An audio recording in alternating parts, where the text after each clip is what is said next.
ये शास्त्रविधिमुत्सृज्य यजन्ते श्रद्धयान्वितः तेषां निष्ठा तु का कृष्णः सत्त्वमाहोरजस्तमः।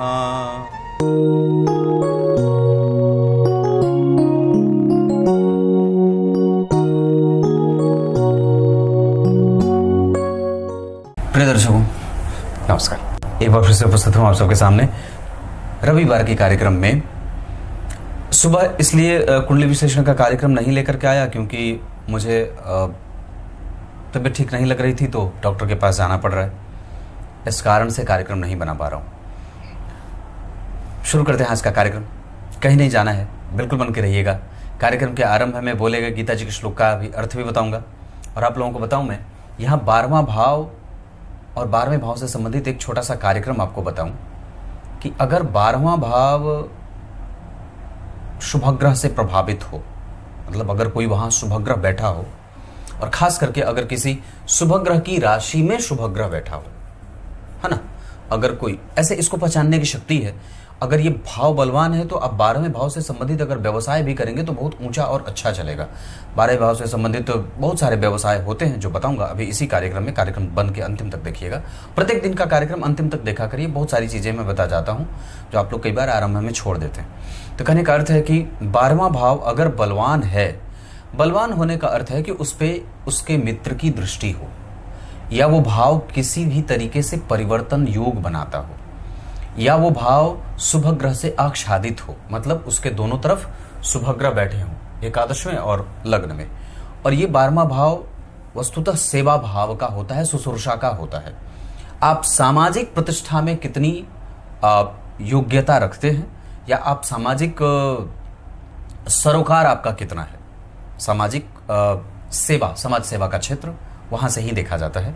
विदेश भाव उसे कहा जाता है, वो पैर का भाव है, पादतल का भाव है, जो शरीर का संपूर्ण भार वहन करता है, वो हमारी पैर की सुपलियां, उसका वो भाव है। तो दरअसल आप वहीं से खड़े होते हैं, वहां से आप चीर निद्रा में जाते हैं। मोक्ष का भाव है, शनि वहां हर्ष बली हो जाते हैं, खुश होकर के बली हो जाते हैं।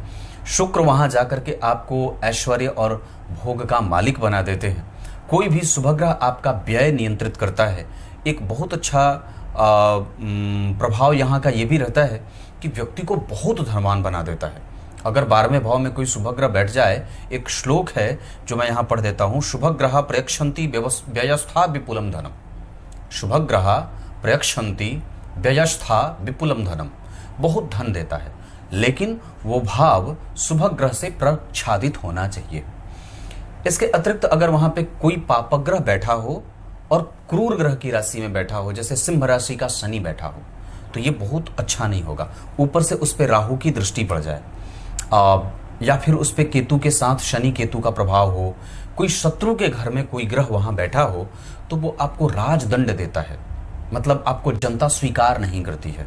एक अच्छी दशा चलेगी तो जनता के पास पैसे के बल पे आप भले ही राज सिंहासन प्राप्त कर लेते हैं, पर बाद में दशा बदलेगी तो वो आपको जनता आपके पद से हटा देती है।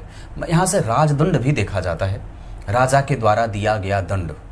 मतलब आप यूं समझ लीजिए कि अब कोई आपके ऊपर इंक्वायरी हो जाए, इनकम टैक्स वाले आप पे रेड डाल दें, आला अधिकारियों का जो है वो ऊपर से इंक्वायरी बैठ जाए, ऐसा आप किसी अच्छे पद पे हैं तो आपकी प्रतिष्ठा दांव पे लग जाए। उस ग्रह की दशा में जब वो ग्रह चलता है तो मतलब अगर वो वहां पे कोई अशुभ ग्रह बैठा है और शुभ ग्रह की राशि है और उस पे शनि मंगल राहु केतु का प्रभाव है। पर एक बात और भी यहां समझनी होगी भगवान आप लोगों को कि जब आप 12वें भाव का अध्ययन करने चलते हैं तो कोई भी खराब योग, ध्यान से समझिएगा, कोई भी खराब योग या जब कोई कुछ अच्छा योग अगर जन्म कुंडली में 12वें भाव में नहीं बन रहा है तो वो कब खराब और भी हो जाता है, जब कब और भी वो और ज्यादा परेशान करने वाला हो जाता है। वो तब और भी ज्यादा परेशान करने वाला हो जाता है जब आपकी कुंडली में चंद्रमा अच्छे नहीं हैं, आपकी कुंडली का लग्नेश मृतप्राय है, अस्त है, कमजोर है, व्ययगत है, खराब बैठा है, पाप कर्त्री में है, लग्न पे किसी अच्छे ग्रह की दृष्टि नहीं है, तब ये स्थिति और भी ज्यादा मतलब डिप्रेसिव होती जाएगी, मतलब कमजोर होती जाएगी कहने का अर्थ है। पर मेरे कहने का तात्पर्य यहां यह है कि वो जितना ही आच्छादित रहेगा उतना ही ज्यादा आपको बुरी चीजों से बचाएगा, आपका धन सही जगह पे लगेगा। जैसे एक उदाहरण देता हूं और वो कुंडली सही है। अजूम करके देखिएगा 12वें भाव में 9 नंबर की राशि बनी, मतलब मकर लग्न की कुंडली बनी और 12वें भाव में 9 नंबर की राशि बनी, बना लिया। अब उसमें गुरु को वहीं बिठा दिया, मतलब गुरु वहीं बैठ गया। अभी 5 से 7 दिन पहले मेरे पास एक कुंडली आई थी कनाडा से। उनके पिताजी और वो बच्चा खुद अपने बात कर रहे थे और उनकी पत्नी भी थी साथ में। बच्चे की कुंडली पिताजी दिखा रहे थे, सारा परिवार एक साथ इकट्ठा था, स्पीकर पे बात हो रही थी। मैंने एक बात कही कि इनका व्यय बड़ा संतुलित है, मतलब ये व्यक्ति व्यय गलत जगह पे नहीं करता होगा। तो पिता ने तपाक से बोला, अरे पंडित जी आपको एक बात बताता हूँ, इन्होंने आज तक मतलब मुझे उन्होंने बात कही कि पंडित जी ये तो प्याज भी नहीं खाते हैं। मैंने कहा वाह कितनी अच्छी बात है, कनाडा में रहना सर्दी वाले जगह पे और व्यक्ति जो है वो प्याज भी नहीं खाता है, प्याज लहसुन से बिल्कुल अपने आप को दूर करके रखा है और वो हमेशा ही सही चीज को लेकर के चिंतित रहता है, माता पिता की सेवा, भाव का बल।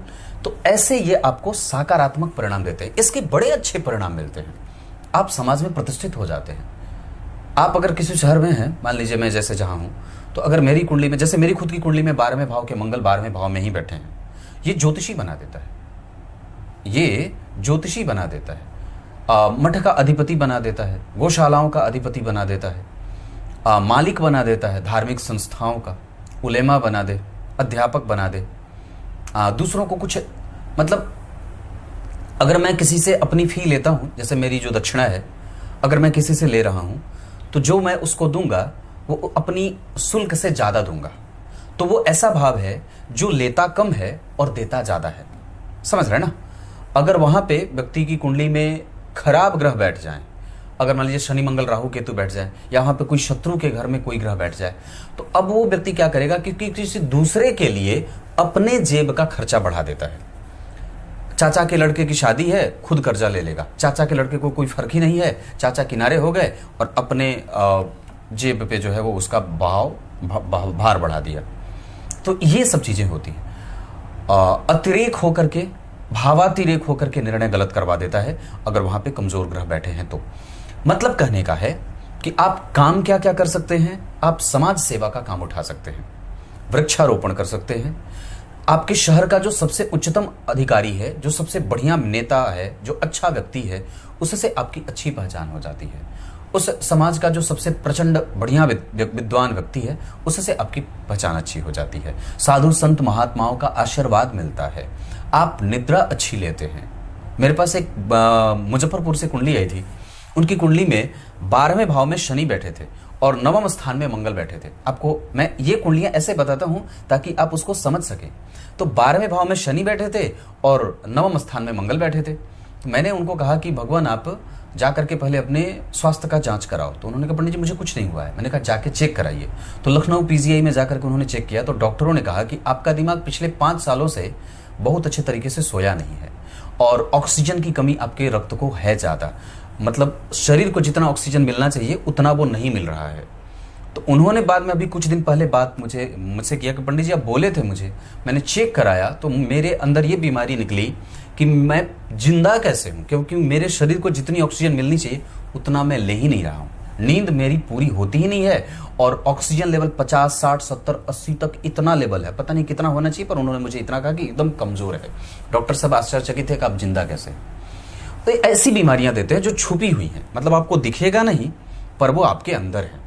तो अगर ये निगेटिव सेंस होगा तो वो कब होगा, जब वहां पे कुछ खराब ग्रह बैठे हों, पाप ग्रह की दृष्टि हो, शनि मंगल राहु केतु, या वहां पे नीच का ग्रह बैठा हो, कोई अस्त ग्रह बैठ रहा हो, या वहां पे वक्री ग्रह बैठ रहे हो, तो ऐसे ये चीज कमजोर हो जाती है। आप काम क्या क्या कर सकते हैं, अगर 12वां भाव पूर्ण बली है, शुभ कर्तरी में है, उस भाव का अधिपति वहीं बैठा है, उसी भाव के अधिपति की दशा अगले 10 वर्षों तक, 15 वर्षों तक, 19 वर्षों तक चलने वाली है, और उस भाव का अधिपति किसी भी एक शुभ ग्रह से या अपने मित्र से दृष्ट है। जैसे मान लीजिए 12वें भाव में 10 नंबर की राशि बनी, शनि यहीं बैठे हैं और दशा भी शनि की ही चल रही है और शुक्र यहां से देख लिए, इसका अर्थ होगा कि आप शनि से संबंधित कोई भी कारोबार कर सकते हैं, है ना। तो ऐसी ये चीजें बनती हैं। तो ये ऐसा कार्यक्रम जो मैंने आप लोगों को बताया, जो आपको सुसुरसा देता है, समाज को कुछ देने के लिए चिंतित रखता है, व्यवहार जगत में आपकी प्रतिष्ठा बढ़ती है,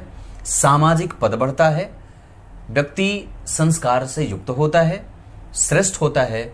और अगर जो खराब रहा उस पर शनि मंगल राहु केतु की दृष्टि हो जाए, मृत प्रायः ग्रह बैठा हो, अस्त ग्रह बैठा हो, नीच का ग्रह बैठा हो, शत्रु घर में कोई बैठा हो, उदाहरण शनि की राशि वाली बताई थी, शनि के सूर्य की राशि में शनि का प्रभाव और राहु की दृष्टि, तो ये वाली जो ऐसी चीजें होती हैं वो आपको अपनी दशा में जब वो ग्रह एक्टिव होगा, मतलब वो जब भाव एक्टिव होगा, सूर्य या शनि जब एक्टिव होंगे तो उससे प्रभाव करेंगे और आपको कष्ट देंगे। तो व्यय बढ़ेगा, आर्थिक नुकसान होता है, राजदंड मिलता है, नेताओं से झगड़ा हो जाए, कलीग वगैरह से झगड़ा हो जाए, समाज का पद छिन जाता है, प्रतिष्ठा छिन जाती है, दिमाग सोता नहीं है, बेचैनी रहती है, घबराहट होती है और जितना आप सोचते हैं उतना आपसे होता नहीं है। ऐसी अवस्था में आपको उस भाव के अधिपति की पूजा करनी चाहिए।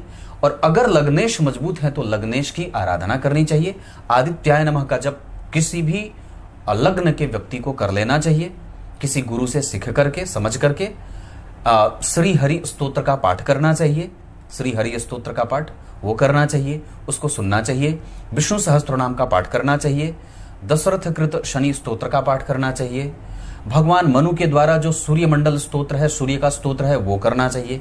ये सब स्तोत्र का पाठ करने से आपको उसमें शांति मिलती है। बाकी की चीजें अब गीता जी के श्लोक का अर्थ बता देते। गीता जी के 17वें अध्याय में आज से हम लोगों का प्रवेश हो गया है।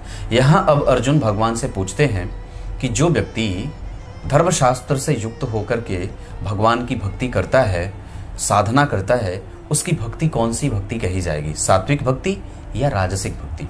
अब भगवान ये बात कल बताएंगे। तब तक के लिए बहुत बहुत नमस्कार।